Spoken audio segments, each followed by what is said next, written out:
This is my presentation about predicting energy output with machine learning.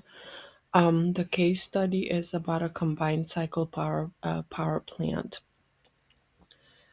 And in this page, I'm gonna just go over basically what items I'm gonna cover on the agenda. So we'll go over the problem statement, and then I'll dive into modeling approach as well as how I built the model, what I used for its evaluation, and then finally the interpretation and what all of this means.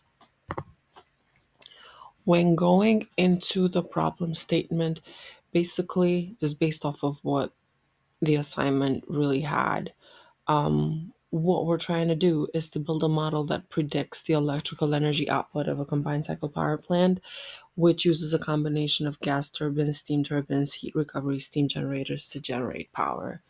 Our data set had over 9,500 hours of like average readings, and then the variables that I'll show them to you right now, on each of the columns, they contain ranges of temperature, ambient pressure, relative humidity, exhaust vacuum, and then finally the last column of the data is basically the net hourly electrical energy, that the target that we're trying to predict. So we'll use that as an output. Um, we are, or rather, I am going to show you the training set and how I split that into a validation set and a test data set as well. What I am going to use is a machine learning approach, which is going to be like supervised learning because of several reasons, but one of them being that the data is available to actually train the model. So this is going to be, so this is actually a linear relationship. And I would say it is a regression problem because we are looking at numerical target values, which are, I am expecting to be predicted. Some other elements worth mentioning here is that I'm looking at MSE and also R squared as well. And the approach that I'm going to take here is that I'm going to split the data into 80% training, 10% model evaluation, and 10% model testing. And obviously, you see here that I'm using Excel.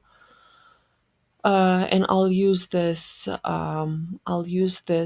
by doing the validation, like I mentioned earlier, using the R square methodology, and the performance will be measured by using the mean square error MSE as an output metric. I will compare two models, and before I go there, let me show you how I arranged the data set. I split them up into the training set over here, and then I put together the validation set and the test set into two specific columns. And by using Excel, I ran the regression formula by using two models. Now, on the first model, when I ran the regression formula, I used all the variables. So used all the variables that were there and generated an R square, which is the one that I highlighted here in orange and in red. And the reason I highlighted this in red was to show that there is a difference with the regression model on the second one that I ran using the same training set, but only using a few values, not using all of the values like before, not using all of the features, excuse me. So ran these two models. After running these two models, my next step was to basically look at the validation step, and on the validation step, um, calculated the model error for so the error, the output error for model one and for model two, and then calculated the R squared for both of the models. And on both of the models, we are looking at highlighting the r squared value that is closer to 1. That's why this is highlighted in red. So we are looking at model 1. And remember that on the regression model 1, when we compare it to regression model 2 on the r squared, regression model 1 had a higher one.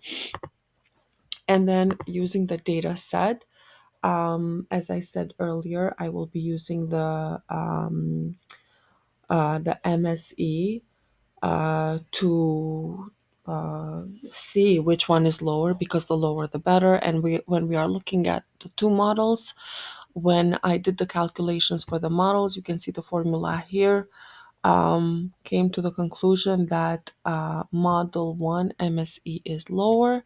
And based on everything that we said so far, we are looking at model 1 as the best model so far. Thank you.